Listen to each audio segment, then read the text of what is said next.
Ini ndine mwana ane 7 weeks.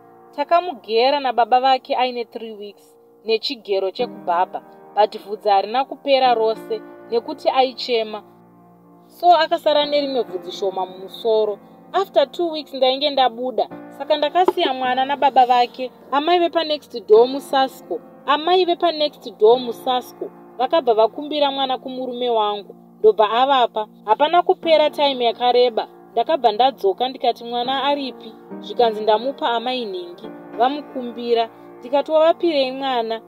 Ndakabva ndatevera ndikati ndipei mwana, ndobva vauya naye padhoo. Zvikanzi mwana wangu anga achivachemera, saka ndinozouya naye. Papera kanguva ndobva vauya naye, saka ave mangwana acho ndobva ndatarisa mwana mumusoro, kwakuona kuti akagerwa zvishoma zvatosiyana nerimwe saiti. Ndakabva ndaudza baba vacho kuti amai wavapa mwana vakamugera, so ndaida kuvabvunza kuti makagererei mwana wangu, asi vanhu vari kuti usabvunze, famba nemwana uchibatsirwa nekumunamatira, so ndiri kufasta pari zvino. Takabva tamugera vhudzi riya rese manje, saka kumwe ramera, asi paposheni pavamugera harisi kumera. Peduwe moyo wangu uri kurwadza, mwana wangu haazokanganisike here?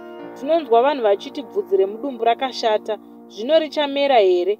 Ndanga ndichikumbira kune vanoziva, vanobatsira vandibetserewo. I'm worried. Ndanga ndichikumbirawo kune vanoziva, vanobatsira vandibatsirewo, because I'm worried guys.